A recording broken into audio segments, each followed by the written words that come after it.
Hello everyone, welcome to Anbu Thozhigal Vlogs. Hello friends, எல்லோரும் எப்படி இருக்கீங்க? நல்லா இருக்கீங்களா? நாங்களும் நல்லா இருக்கோம் ஃப்ரெண்ட்ஸ். இன்றைக்கி நம்ம என்ன செய்ய போகிறோம்னா கொண்டக்கடலை வச்சு குருமா தான் செய்ய போகிறோம். அதாவது சன்னா குருமா தான் செய்ய போகிறோம். இது இட்லி, தோசை, சப்பாத்தி, அப்புறமா பூரிக்கு ரொம்பவே நல்லா இருக்குங்க ஃப்ரெண்ட்ஸ். வாங்க இதை எப்படி செய்யலான்றதை பார்க்கலாம். இந்த டிஷ்ஷுக்கு தேவையான பொருட்கள் பார்த்தோம்னா, நான் ஒரு பெரிய வெங்காயத்தை நல்லா க்யூப்ஸாக கட் பண்ணி வச்சுருக்கேன். 3 தக்காளியை நல்லா க்யூப்ஸாக கட் பண்ணியிருக்கேன். அப்புறமா 5-6 பச்சை மிளகாயை நீல வாக்கில் வெட்டி வச்சுருக்கேன். அப்புறமா கொஞ்சம் போல் இஞ்சி பூண்டு பேஸ்ட்டு, ஒரு 1/4 டீஸ்பூன் மஞ்சள் தூள், 1/2 டேபிள் ஸ்பூன் குழம்பு மிளகாய் தூள் தான் எடுத்திருக்கேன். நான் தனி மிளகாய் தூள் எடுக்கலைங்க. குழம்பு மிளகாய் தூளே ரொம்ப டேஸ்ட்டாக இருக்கும் இந்த குருமாக்கு. அப்புறமா தேவையான அளவு உப்பு, அப்புறமா கொஞ்சம் கொத்தமல்லி இலைகள். அப்புறமா இது தாளிக்க தேவையான பொருட்கள்: 2 பட்டை, 3 கிராம்பு, ஒரு மராட்டி மொக்கு, 2 ஏலக்காய், கொஞ்சம் கல்பாசி, அப்புறமா கொஞ்சம் சோம்பு, ஒரு பிரியாணி இலை. இதெல்லாம் தாளிக்க தேவையான பொருட்கள். இதை நம்ம அரைக்க போகிறோம். 1/2 மூடி தேங்காயை நல்லா துருவி வச்சுருக்கேன். ஒரு 3 பச்சை மிளகாய்களை எடுத்து வச்சுருக்கேன். கொஞ்சம் 1 ஸ்பூன் சோம்பு, 3-4 முந்திரி பருப்பு. இதெல்லாம் அரைக்க தேவையான பொருட்கள். அப்புறமா வெள்ளை கொண்ட கடலையை நான் 8 மணி நேரம் ஊற வச்சு வச்சுருக்கேன் ஃப்ரெண்ட்ஸ். இதுதான் இதுக்கு தேவையான பொருட்கள். வாங்க எப்படி செய்யலான்னு பார்க்கலாம். ஆன் பண்ணி ஒரு குக்கரை அடுப்பில் வச்சுக்கிட்டு அதில் ஒரு 3 டேபிள் ஸ்பூன் அளவு ஆயில் சேர்த்துக்கணும். ஆயில் சூடானதும் நம்ம எடுத்து வச்சுருக்க பட்டை வகையெல்லாம் சேர்த்துக்கணும் ஃப்ரெண்ட்ஸ்.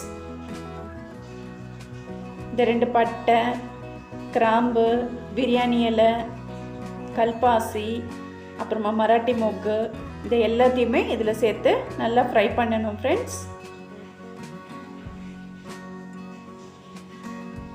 சோம்பையும் ஆட் பண்ணிக்கணும். சேர்த்து நல்லா பொரிய விடணும். இந்த பட்டை வகையெல்லாம் நல்லா பொரிஞ்சதுக்கப்புறம் நம்ம நறுக்கி வச்சுருக்க வெங்காயத்தை போட்டு நல்லா ஃப்ரை பண்ணணும் ஃப்ரெண்ட்ஸ். வெங்காயம் நல்லா பொன்னிறமாக வர வரைக்கும் நம்ம நல்லா வதக்கிக்கணும். இப்போ வெங்காயம் நல்லா வதங்கிடுச்சு. இப்போ எடுத்து வச்சுருக்க இஞ்சி பூண்டு பேஸ்ட்டை சேர்த்து நல்லா வதக்கிக்கணும். இஞ்சி பூண்டு சேர்த்து நல்லா ஃப்ரை பண்ணணும் ஃப்ரெண்ட்ஸ். இஞ்சி பூண்டு பேஸ்ட்டோட பச்சை வாசனை போகிற வரைக்கும் நம்ம நல்லா ஃப்ரை பண்ணிட்டு வரணும். இப்போ இஞ்சி பூண்டு பேஸ்ட் எல்லாம் நல்லா வதங்கிடுச்சிங்க ஃப்ரெண்ட்ஸ். இப்போது நம்ம கட் பண்ணி வச்சுருந்த தக்காளி எல்லாம் சேர்த்துக்கலாம். இதில் கூடவே நம்ம கீறி வச்சுருந்த இந்த பச்சை மிளகாயிலும் இதில் சேர்த்துக்கலாம். சேர்த்து நல்லா ஃப்ரை பண்ணணும் ஃப்ரெண்ட்ஸ். தக்காளி நல்லா ஸ்மாஷி ஆகிற வரைக்கும் நம்ம நல்லா வதக்கிக்கணும். பார்த்தீங்களா ஃப்ரெண்ட்ஸ், தக்காளி வெங்காயம் நல்லா ஸ்மாஷி ஆகிடுச்சு, நல்லா வதங்கிடுச்சு. இப்போ நம்ம அடுத்து என்ன செய்யணும்னா மஞ்சள் தூளை சேர்த்துக்கலாம். அதில் அடுத்து நம்ம எடுத்து வச்சுருக்கிற குழம்பு மிளகாய் தூளை இதில் சேர்த்துக்கலாம்.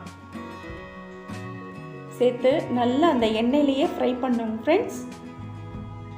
அந்த எண்ணெயில் ஃப்ரை பண்ணும்போது அந்த மிளகாய் தூளோட பச்சை வாசனை எல்லாம் போயிட்டு நல்லா ஒரு ஃப்ளேவரான வாசனை நமக்கு கிடைக்கும்.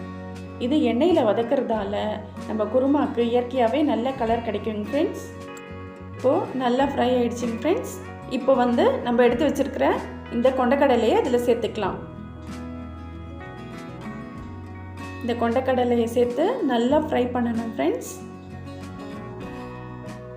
அதாவது அந்த மசாலா அதோட நல்லா பிளெண்ட் ஆகிற மாதிரி நம்ம அதனோடு சேர்த்து எண்ணெயோடு சேர்த்து நல்லா ஃப்ரை பண்ணணும். நல்லா ஃப்ரை பண்ணியாச்சு.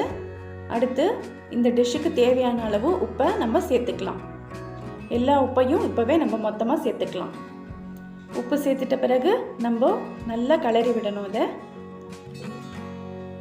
கிளறி விட்டுட்ட பிறகு இப்போது இதுக்கு தேவையான அளவு தண்ணியை நம்ம ஆட் பண்ணிக்க போகிறோம். அதாவது கொண்டக்கடலை நல்லா முழுகிற அளவுக்கு நம்ம தண்ணி ஆட் பண்ணிக்க போகிறோம். ஆட் பண்ணிக்கிட்டு இது நல்லா கலந்து விட்டுடுங்க ஃப்ரெண்ட்ஸ். இப்போ நல்லா கொதி வந்துட்ட பிறகு நம்ம இதை ஒரு குக்கர் மூடி இதை விசில் வச்சுக்கலாம் ஃப்ரெண்ட்ஸ்.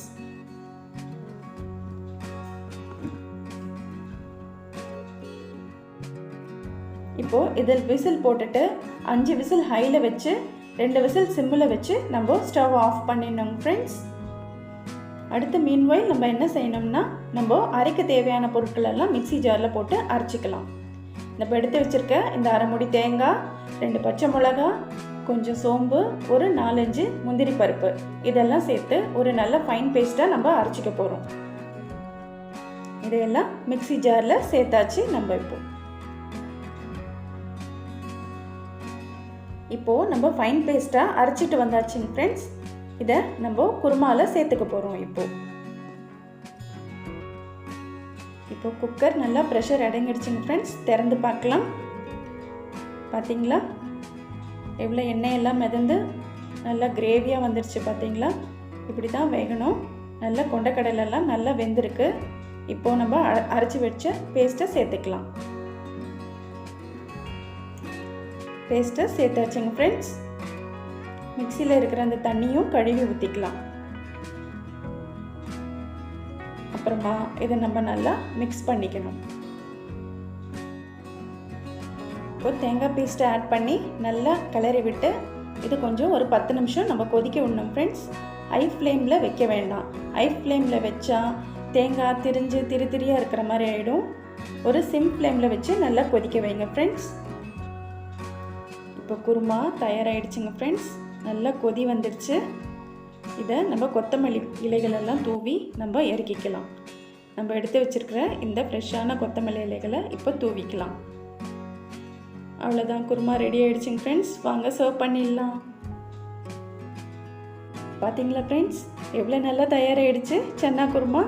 இன்றைக்கி எங்கள் வீட்டில் நைட் டின்னர் என்னென்னா பூரியும் சன்னா குருமா தான் செஞ்சுருந்தோங்க ஃப்ரெண்ட்ஸ். ரொம்ப டேஸ்ட்டாக இருந்ததுங்க ஃப்ரெண்ட்ஸ். நீங்களும் இதை வீட்டில் ட்ரை பண்ணி பாருங்கள். ட்ரை பண்ணி பார்த்துட்டு எனக்கு கமெண்ட்ஸ் பண்ணுங்கள் ஃப்ரெண்ட்ஸ். உங்களோட கமெண்ட்ஸ்க்காக நான் எதிர்பார்த்துட்ருக்கேன். ஓகேங்க ஃப்ரெண்ட்ஸ், இன்றைக்கி சன்னா குருமா செஞ்சாச்சு. அடுத்த டிஷ்ஷில் நான் உங்களை சந்திக்கிறேன். அது வரைக்கும் பாய். இந்த வீடியோ உங்களுக்கு பிடிச்சிருந்தா லைக் பண்ணுங்கள், ஷேர் பண்ணுங்கள், சப்ஸ்கிரைப் பண்ணுங்கள். தேங்க்யூ ஃபார் வாட்சிங்.